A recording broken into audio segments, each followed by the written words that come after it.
Hi guys, welcome to Westmonster Uncensored. I'm Michael Heaver. A very special edition today. I'm joined by Fishing for Leaves, Aaron Brown. And Aaron, Thank you very much. You've had a busy morning, haven't you? We have indeed, fresh from the Thames. Can you let the guys know, and by the way guys, do jump in with your comments and your questions on what's going on with Brexit and fisheries. But what have you been doing this morning? Well, we've been out and about in the Thames again with Nigel, Jacob Rees-Mogg, Anne-Marie Trevelyan, Craig McKinley and Ross Thompson, who all did very well in supporting us. And it was really to get the message out there that this capitulation to the transition deal, I wouldn't call it a deal, I would call it a surrender, is of grave threat to what's left of the UK fishing industry. So we're out there to get that message out there. Okay, right. I mean, what sort of feedback have you had after? You think it's been a success today? I mean, there's a lot of, we've seen some media coverage. I've seen some quite snarky coverage, as usual, what you get. Yeah, you get that type of people. We had Gary Lineker on Twitter. I believe we got the tweet there. I'd love to know what you make of this one. All right, let's see it. Picture of you and Nigel Farage this morning. Rarely have two such slimy, smelly, slippery creatures held on to some fish. Oh, that's very nice of him, isn't it? What do you make of that? Charming, isn't it? Well, it's charming, isn't it? It's another champagne socialist decrying the real concerns of a lot of hard-working folk around the country who are staring down the barrel of a gun now. And for a champagne socialist like Garrett to come out and say that, when a lot of the hard-working folk who he's kind of denigrating their cause are people that probably paid for tickets to put him where he's at, I think that's pretty sad. I think he can go and join Bob Geldof at the Lonely Arms for a pint or two. I was going to say, it's a bit of Bob Geldof Mark II, isn't it? Yeah, it is. But just for the guys watching, and we're going to go to some of your comments and questions in a minute, guys, so do keep them coming in. Can you just give people a rundown on where are we with Brexit, with fisheries? Obviously, such a big part of that Leave campaign. Yep. Where are we now? What's the state of play? Well, really what the government signed up to is a death sentence for what's left of the UK fishing industry. This doesn't just apply to fishing, it applies to whole other swathes of our national life, where now the EU has us as effectively a vassal state. We've all heard that before, where we have to obey all EU laws, including new ones, with no say. We have no escape. The EU can do to us what they please. And specifically to fishing, that means they can implement detrimental legislation to cull what's left of our fleet.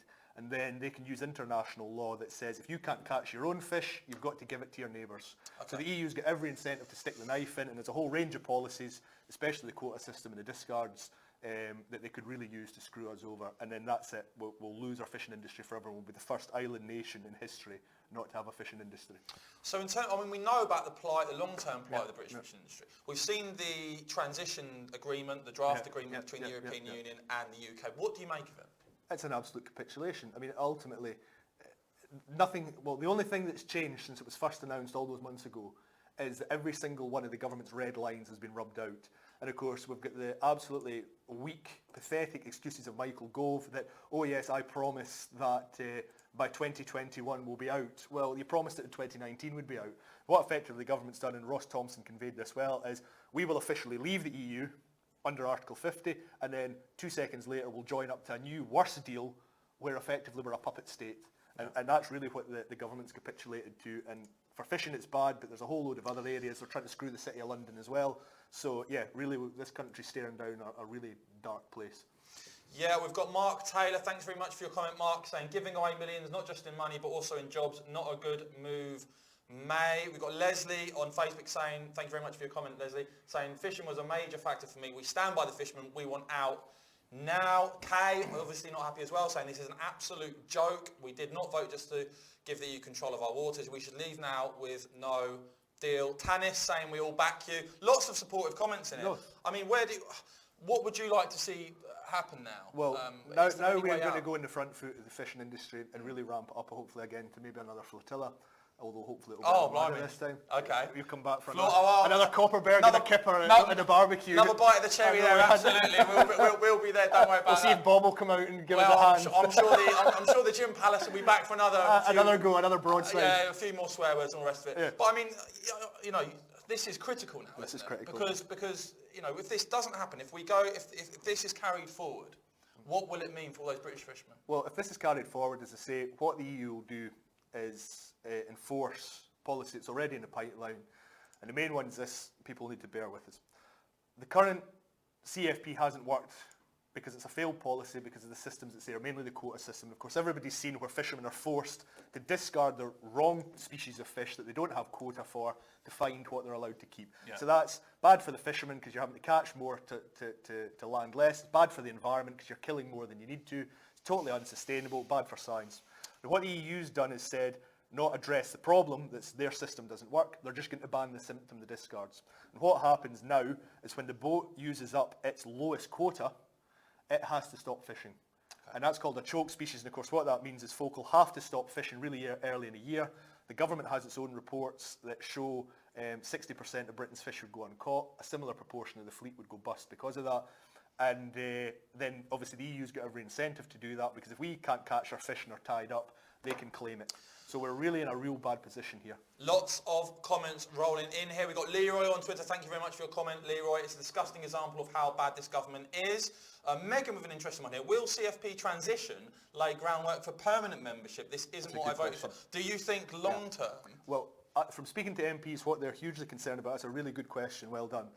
Lovely jubbly, nice one. We got top questioners here at Westmonster. And by the way, guys, if you are enjoying this, give us a retweet and a like. What it shows is Brexiteers are actually clever people, despite what the media likes to tell us. Absolutely. It does. Absolutely. Well done, guys. These are people that are at the top of their game watching this show. Don't worry about that.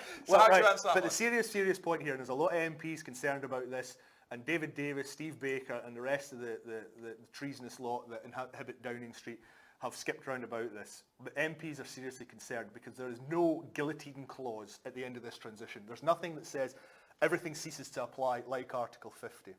And what happens is there's a convention called the Vienna Convention and Treaties that regulates agreements between countries, and it says in Article 70 that the rights and obligations that are established under a treaty keep rolling unless the parties agree or is stated. So obviously currently just now, as we've heard, the EU can't claim money from us if we don't want to pay it or any of the rest, because they said the treaty ceases to apply with Article 50. This new transition treaty has no clause like that. So when we get to the end of the transition, the EU can say, well, you re-agreed to the CFP, regulation for the City of London, etc., etc. We want our rights and obligations. And even if they were proved wrong, a protracted legal fight against the pathetically weak government we have, they just hold us as some sort of puppet and try and screw us in every way they could. So that's a really good question. I would say not only, please, it's been great support from people at home, lobby your MP, shout and scream, for fishing's a good example, but also that there needs to be a clean get-out clause of this transition, or we'll end up with an indefinite transition forevermore and never leave properly. Well, Westmonster's going to keep highlighting this, guys, so go to westmonster.com/support if you want to support us. We've been doing lots on fisheries. We're going to keep helping these guys out and doing what we can and really trying to raise this up the political agenda. Just going to go to a few of your comments now. We've got, and I would love your reaction to these comments, Aaron. Charlie saying, clean break, no more nonsense, out now. Barry Burr, what happened to no deal being better than a bad deal? Stephen Palfrey saying, David Davis is a sellout to Brexit. Anyone part of this deal is a traitor. Yes. I mean, there's clearly... Well done, guys. Do you agree with that no, one? it's not. It absolutely is. 100 years ago, you'd have been shot at the Tower of London for signing up to something like this. You really would. It really is that. I mean, is that the strength of the feeling here? Put it to you this way. This, for any of the historically minded among it, is like for the Versailles Treaty for Germany after the First World War. Pay massive reparations, don't run your own laws, over a barrel. I mean, we're the 5th biggest country in the world. How much bigger do we need to be before these muppets round the corner in Westminster want us to stand on our own 2 feet? To play devil's advocate here, because there's a huge amount of... I mean, guys, I can tell you lot are seething here. To play devil's advocate then, what about if the government say, well, you know, actually this is only going to be short term? It means that by 2021 the transition ends, things will then change, and there's light at the end of the tunnel. Does that not? Is that not something that? They're not putting a guillotine clause in, and you and I know why, because we've got a Europhile, common purpose bunch of civil servants who were signed up to sell this country out before and are still desperate to do it now, Brexit or not. So there's no guillotine clause there, that's deliberate. As we say, the EU can try and do severe damage to us, not just fishing in the 21 months. And then the other big thing about it as well is that the continuity of rights. But the big question in all this that I want to know and nobody can answer is, what benefit are we actually getting from a transition? What is it that we get that we couldn't get on with ourselves? And I think really MPs have got to live up to the rhetoric that no deal is better than a bad deal, because this is a bloody terrible one. Well, we're going to play a clip now. I'm sure you know this geezer. We'll roll the clip and get Aaron's reaction on this. All right, I'll go. Our proposal to the EU was that during the implementation period, we would sit alongside other coastal states as a third country and equal partner in annual quota negotiations. And in making that case, we did so after full consultation with representatives of the fisheries industry. We pressed hard during negotiations to secure this outcome, and we are disappointed that the EU were not willing to move on this. However, it is the case that thanks to the hard work of our negotiating team, that the text was amended from the original proposal, and the Commission have agreed to amendments to the text. So there we go, Michael Gove. We pressed hard during the negotiations to secure this outcome. We are disappointed that the EU were not willing to move on this. Aaron, your reaction to that? What a load of bunkum. There was nothing to negotiate. Article 50 said it ceased. We had our fishing in our pocket. We would have walked away. We had nothing. We would have left under Article 50. They agreed it, and we'd have become like Iceland, Norway, free and independent to manage our own waters and resources whilst working with our neighbours. So there was nothing to negotiate. And when the EU put that demand in, the British government should have said, no. That's all they had to say. It's a symbolic issue for us. Might be symbolic for you. But do you want to collapse the talks over that? And they've caved in. Well, Craig agrees with you. Thanks for your comment, Craig, saying immigration, fishing legislation, money going to the EU is the reason I wanted out. How hard is it for this government to realise 17.5 million voted for the same reasons, and they have stabbed us in the... But I mean, is that something that's the strength of feeling across fishermen that you know? Yeah, as you know, our fishermen are enraged just now, and we'll have a few things. We hope people can support them. You guys will obviously... Well, it's Fishing for Leave is your organisation, just for guys that do want to support you. It's Fishing for Leave. But you obviously campaigned a lot during the referendum, and now you're pushing through. But well, we emptied the tank during the referendum, obviously with the flotilla. It cost a lot, because that was the one chance to get out before we were mangled. And now they're going to put us back in for an additional 21 months. And no, people are enraged. And yeah, it's a case that no deal's better than a bad deal. As your commenter there said, immigration goes on, financial contributions. And what are we getting back? I mean, the government's excuse is, oh, we don't want to have any bumps in the road. But people were prepared for bumps in the road. The British people were bombarded with it would be a cataclysm, and they still, all of you had the courage to say, enough's enough and we want to be a free, independent people again, and as the lyrics say, flourish, great and free. So people were prepared for that, and the government's just rolled over. It's unbelievable. It boggles the mind. It really does. For those just joining, we've got Fishing for Leave here. Aaron Brown taking your questions, so dive in. We're talking fisheries, we're talking Brexit. Is a sellout underway? What do you think about what the government's putting on the table? An interesting aspect of this, I think, as you go to westmonster.com, guys. If you want to support us, by the way, westmonster.com/support. But go to westmonster.com, you can see all the stories on this stuff. A Tory MP saying the other day, I'll vote down Brexit deal if it doesn't include complete control of fisheries. We can get the story up there. So this was the Scottish Conservative MP, John Lamond. Very clear, let me be absolutely clear, as we leave the EU, we need complete control over UK fishing. He was asked explicitly, will you vote down the final deal if it does not include total control of fish stocks and vessel access? He was very clear, he said yes. So interesting for me now that you've got this situation where you could potentially see Conservative MPs on this issue of fishing vote against Brexit. I think they need to, but the problem is, we saw John yesterday. I hope he's not slid back the way somebody said he had. I hope not. What did he say to you? He's enraged by this, and rightly so. But the big problem is the whips are obviously going round, the powers that be, the establishment, desperately telling them all to back down. And you've got people going around Westminster saying, "Oh, how do we sell it?" I mean, is that not terrible? You're meant to govern a country in a way that you're doing the right thing, not trying to sell a pig with lipstick on it. And we've had a few of them over the years. So those MPs have got to live by it now.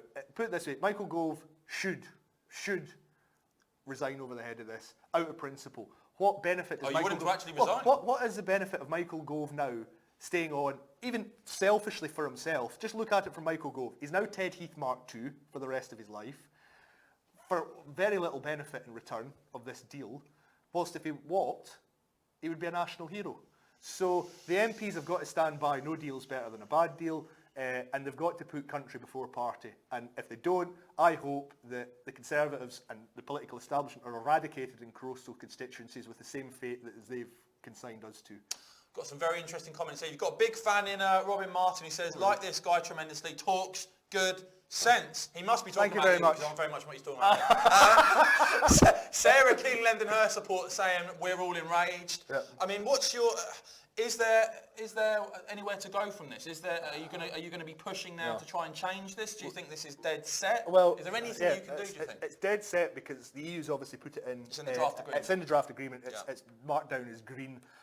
David Davis is smiling like a clown every day, looking like an idiot next to Barnier, and there's no real way for the government to get it out now and go back. They've not got the courage to get it out, and really it is now a case of no deal's better than a bad deal. We either capitulate or we walk away. Well, And that's what the Rosanna and options are. a lot of you guys coming flooding with comments. Do keep them coming. If you're enjoying what you're seeing, by the way, guys, do give us a retweet. Do give us a like. Do visit westmonster.com/support. We've got, Rosanna and lots of other people now saying no deal, defo better than this deal. Yeah. I mean, is that now your feeling? Yeah, You don't want a deal now? No. Walk away. At the end of the day, as was highlighted during the referendum, what we'll incur in the cost of tariffs is less than what our membership fee is. You're not meant to do it legally, but the government can set up in roundabout ways tariff relief for the businesses most afflicted. Obviously, the national average is 5%. Some people aren't subject to tariffs, some more so, but the government could manage it. But they've not bothered their arse. Just for those guys, and thank you very much for watching, guys. If you've just joined us, I just want to go. If you could give people just a brief overview over, just for people from the outside who maybe don't know that, they have a broad idea that the fishing industry has been hurt by the European Union. But where are we now? What are you so dismayed by? What do you want to see done? Well, the biggest thing is the EU policy has been ill-founded since its inception, and it's gone up a cul-de-sac of trying to regulate more and more and more to try and make a bad system work. And as we've seen coastal communities denigrated, fleet slowly collapsed. It's been attritional, just kind of death by 1,000 cuts. So Brexit was a great chance to get out of that. The big problem now is obviously the quota system causes discards. When a discard ban comes in, it doesn't address the cause of the problem, the system, it bans the symptom. And that means boats have to tie up when they exhaust their lowest quota, which was why the fleet goes bust. We need to get out, walk away. We can get new UK policy in. We've developed models for it. We've taken it to civil servants. They're playing Sir Humphrey with it. People watch Yes Minister. You'll see how the government actually works. It's not a comedy, it's fact. We've got whole new systems there to go.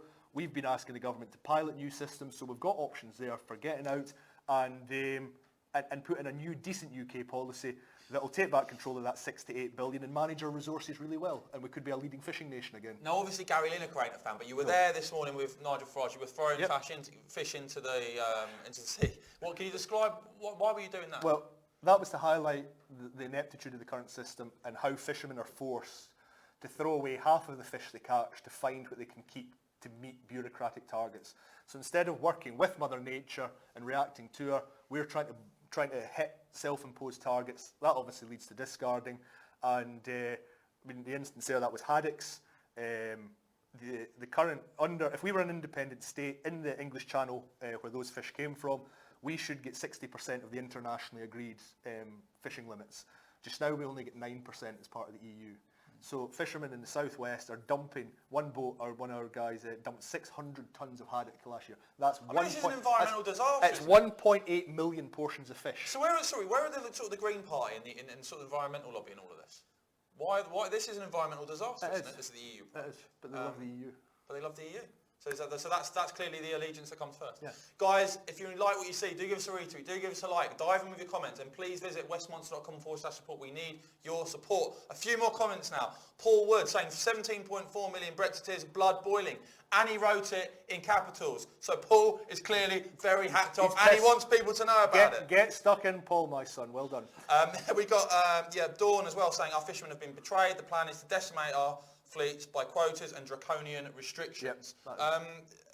If this does go ahead, what does the future look like for Britain's fishing fleet? What you'll have, and obviously some of the big kind of corporate interests in the industry that run a couple of organisations the government consults with all the time because it suits their agenda, what you'll end up with is a very small, or you'll end up with a consolidation of the fleet to a very few bigger companies that can weather the storm, and then we'll just have a few company boats. Obviously, one of the biggest travesties, you see some of the Remainers trying to say, but British fishermen sold their quota. Well, is it not shameful that they were put in such a bad position they had no other way out but to sell up? And what then happened is the government allowed foreign fishing companies in Europe to buy British quota. And you've got a situation now where not only does the EU member states under their own flag catch 60% of the fish in Britain's waters, but 47% of the quota in England is held by foreign companies.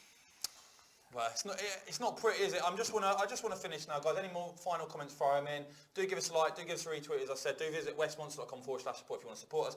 I just want to finish. I mean, can you just tell the people, what's the future like for British fishing? What do you want to see done, and how can people support Fishing for Live? I think the future looks grim with this transition. If we walk away and the government scrambles to put new UK policy in, we could have a really bright future. We could see thriving coastal communities again, boats coming back in markets, electronic market. You could have a really, really good community-based, family-based, which was the strength of the British industry. So we're really coming up to the last kind of fork in the road. The government's nearly gone down the bad one, but they can still swerve on to do the right thing. We need your support. Retweet us, follow us on Facebook, get the message out there, write to your MPs. We'll put out template letters for people to sign. Anybody that can donate to us, that'd be a huge support because we're obviously all self-funded off our own backs. Just anything that people can do, boost it in social media, help us out, write to MPs. You might not think it matters, but some of the MPs are decent, not that many, but badger them. They work for you, not the other way around. Get on top of them and get in no uncertain terms. If you vote through this deal, fishing, as we've said through the conversation, there's other areas, even the City of London, it could get creamed. Tell those MPs if they vote this deal through, they will be out in their backside in the next election. A few more comments I want to get your reaction to. Dawn saying our fishermen have been betrayed. Oh no, I read that one out already. There's so many going through. Dave Perry saying Jacob Rees-Mogg and Nigel Farage should team up together to form a new government, both who want rid of the EU and both want what is best for the UK. Michelle saying I support a no deal now. Where are our Brexiteer MPs? Why are they quiet and not fighting this? What's support like been amongst MPs? A lot of the MPs have been good. People like Anne-Marie Trevelyan, Scott Mann, Craig McKinley. We've got good DUP, are very good on it. A lot of the Scots Tories, obviously, well, they know that they swing on this. I mean, Ruth Davidson, indeed, the Scottish Tory leader Ruth Davidson, in fact, got well. She knows what side her bread's buttered on this issue. Yeah, it's as simple as this. There are some of them out there fighting hard, but there needs to be more, and also it's up to those MPs to see it through. It can't just be words. We've had what was obviously a smokescreen of nice rhetoric for over a year and a half, and obviously that was just a guise. I think people that Gove, Davis, if they were ever Brexiteers, are now certainly going native. Anita saying we need our fishing rights back. Obviously a lot of support. Just something else I'd like to sort of end on here. So something that made me laugh was I saw SNP MPs the other day stand up and basically say, well, this isn't good enough what the government proposing. Now, the SNP are fully signed up to the European project, aren't they? So how does that one work? I think they're all signed up to the European project. It actually made me laugh. It was actually, if there was ever a summary of how pitiful politics of such a great nation and great people has fallen down to, it was an SNP who want to be in Europe, slagging off a Secretary of State who had the temerity to say to them they were sellouts. Well, who's the pot and who's the kettle? Look, Aaron, it's been great to have you on the show. Thanks very much for your time, mate. Super. Thank you all. Thanks very much for your support, guys. Give us a retweet, give us a like. Go to westmonster.com/support. Uncensored is back on Friday at 1 o'clock. We'll see you there. Have a great week.